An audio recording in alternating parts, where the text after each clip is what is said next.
Confidence क्या है ये भी जानते हैं। कपिल, वैसे तो कल हर सेक्टर हर पॉकेट में अच्छे तेजी अच्छा एक्शन था, लेकिन मेटल्स और केमिकल्स ने अच्छी मजबूती सरप्राइजिंगली दिखाई थी। क्या इसी स्पेस से आपके स्टॉक स्पेसिफिक आइडियाज हैं? बेसिकली केमिकल स्टॉक से मेरा एक स्टॉक है एसआरएफ। तो एसआरएफ स्टॉक पे मैं एक अपना पॉजिटिव व्यू रखता हूँ यहाँ पे।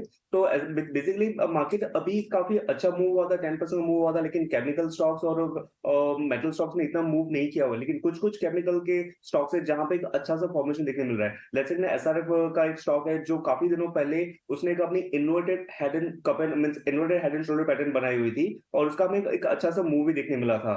समय जाते प्राइसेस का एक रिटेस्ट हुआ था और यहाँ से फिर से हमें एक अपसाइड मोमेंटम आता है। तो ये काफी एक हेल्दी साइन होती है कि स्टॉक का रिटेस्ट करना और फिर से एक अपसाइड का मूव की ओर बढ़ना। तो स्टॉक ने कल भी जो इसके 4 से 5 ट्रेडिंग सेशंस पे जो रेजिस्टेंस लेवल थे, उस रेजिस्टेंस लेवल को एक अच्छे से क्लोजिंग दिया हुआ है। तो यहाँ पे एसआरएफ में मुझे मेरा एक बाय का कॉल रहेगा 2560 के लेवल पे। स्टॉप लॉस 2500 का रहेगा और ऊपर में टारगेट 2680 के हमें आते हुए देखने मिलेंगे। ये काफी एक आध वीक के समय अवधि का कॉल होगा। और दूसरा जो कॉल मेरा होगा वो एस्कॉर्ट का है। मार्केट 10% से बढ़ा हुआ है, लेकिन इस अपसाइड मोमेंटम में एक ही सेक्टर है जो लगातार बढ़ता जा रहा था, वो था एक ऑटो सेक्टर। ऑटो सेक्टर के अंदर में भी हमें काफी इंट्रा प्ले देखने मिला होता कि सबसे पहले हमें ऑटो एंसिलरी स्टॉक्स चलते हुए देखने मिले थे, उसके बाद में टायर स्टॉक्स हमें चलते हुए देखने मिले थे। अभी के टाइम पे 2 एंड 3 व्हीलर स्टॉक्स चलते हुए आते हुए देखने मिल रहे हैं। लेकिन इसके बाद में भी अभी ट्रैक्टर स्टॉक में कुछ हमें एक ट्रैक्शन देखने मिल रहा है। तो यहाँ पे मेरा एक बाय का कॉल एस्कॉर्ट पे रहेगा, जहां पे जिसका लेवल 2225 जो करंट मार्केट प्राइस है, वहां पे एक खरीदी की राय रहेगी। 2160 का हमारा स्टॉप लॉस रहेगा, ऊपर में 2350 के टारगेट रहेंगे। ठीक है, ऑलराइट। तो आपके ये कुछ स्टॉक्स हैं, किरण से भी समझते हैं कि उनकी रिकमेंडेशन कहाँ है आज। किरण बताएं। सो हमारी दो रिकमेंडेशन है। एक न्यू एज आईपीओ वाले जो स्टॉक है, यानी कि पेटीएम की मैं बात करूं, हम 600 से ऑलरेडी इस पेटीएम के अंदर बुलिश है। ऑलरेडी 740 तक के हमारे टारगेट्स अभी अचीव हो चुके हैं। अब हम इसको वापस रीरेट कर रहे हैं। अगर आप इसका डेली चार्ट देखोगे तो 730 से 700 के बीच में स्टॉक कंसोलिडेट हो रहा था। कहीं ना कहीं इंट्राडे के ऊपर हम असेंडिंग ट्रायंगल पैटर्न देख रहे हैं। अगर आप डेली चार्ट देखोगे तो वहां पे भी असेंडिंग ट्रायंगल पैटर्न है। कहीं ना कहीं कंसोलिडेशन ब्रेकआउट हम इसको गिन सकते हैं। मोमेंटम इंडिकेटर भी बुलिश जोन के अंदर है। और जिस तरह से अक्रॉस द मार्केट हम तेजी देख रहे हैं, हमें लग रहा है कि पेटीएम यहाँ पे आउट परफॉर्म ऑलरेडी किया हुआ है और भी आगे कर सकता है। तो 727 के आसपास का पेटीएम का क्लोजिंग था, हम लॉन्ग करके जाएंगे। 760 का हमारा टारगेट रहेगा। 709 एज अ स्टॉप लॉस हम पेटीएम में मेंटेन करेंगे।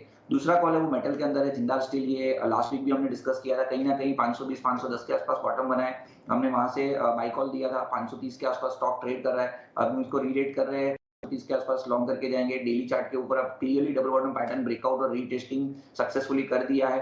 तो जिंदाल स्टील एंड पावर हम लॉन्ग करके जाएंगे। 545 का हमारा टारगेट रहेगा और 520 एज स्टॉप लॉस हम मेंटेन करेंगे जिंदाल स्टील के अंदर। हमारे साथ पैनल पर आइए उनसे भी बात करते हैं। कुछ मॉर्निंग आपके आज के रिकमेंडेशंस क्या हैं? जी हाँ Priyanka, very good morning. Well देखिए, ओवरऑल सेटअप तो पॉजिटिव ही लग रहा है। इसके चलते जो दोनों रिकमेंडेशन है बाई साइड की ही हैं। पहला है मेटल स्पेस से। काफी स्टॉक्स में इसमें हमने ब्रेकआउट आते हुए देखा है। एक वेरी क्लियर ब्रेकआउट जो हमने कल देखा है वो है जेएसडब्ल्यू स्टील में। सो मेरे हिसाब से ये जो मोमेंटम है ये कंटिन्यू रह सकता है। 745 और 760 के टारगेट्स के लिए बाय करें। 720 आपका स्टॉप लॉस रहेगा। दूसरा जो स्टॉक है ये फाइनेंशियल स्पेस से है, एबी कैपिटल। अगेन इस स्टॉक में भी अच्छा खासा मोमेंटम है। स्टॉक ने जब डिप भी लिया तो 20 डे मूविंग एवरेज के पास सपोर्ट लेके 2 दिन में रिबाउंड किया है। सो यहाँ पे भी आप बाय करके चल सकते हैं। 176 और 179 ये आपके दो टारगेट से 171 का स्टॉप लॉस रहेगा। ओके, तो चलिए एबी कैपिटल पर खरीदारी की कॉल्स कुछ की तरफ से और इंडेक्स पर भी पॉजिटिव आउटलुक। प्रशांत सावंत भी हमारे साथ। प्रशांत, गुड मॉर्निंग। बताइए कौन से स्टॉक आइडियाज स्पॉट किए हैं आपने? Very good morning. सबसे पहले एक quick update. Last Thursday when सभी जगह मेटल्स पे नेगेटिविटी थी, तब मैंने फर्स्ट टाइम हिंडाल्को पे बाय दिया था और मंडे को मैंने ऐड दिया था।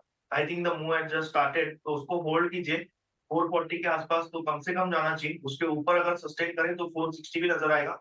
और जहां तक आज की बात है तो मेरा फर्स्ट पिक होगा दावत। यहाँ पे मुझे एक अच्छा ब्रेकआउट नजर आ रहा है। मेरा स्टॉप लॉस होगा 110 स्पॉट में क्लोजिंग बेसिस। जो टारगेट होगा वो 150 150 का होगा।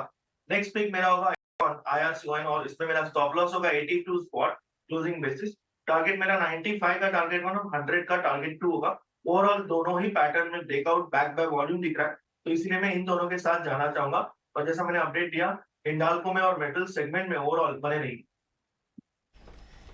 ओके, रेलवे स्टॉक्स में फिर से एक एक्शन तो दिख रहा है।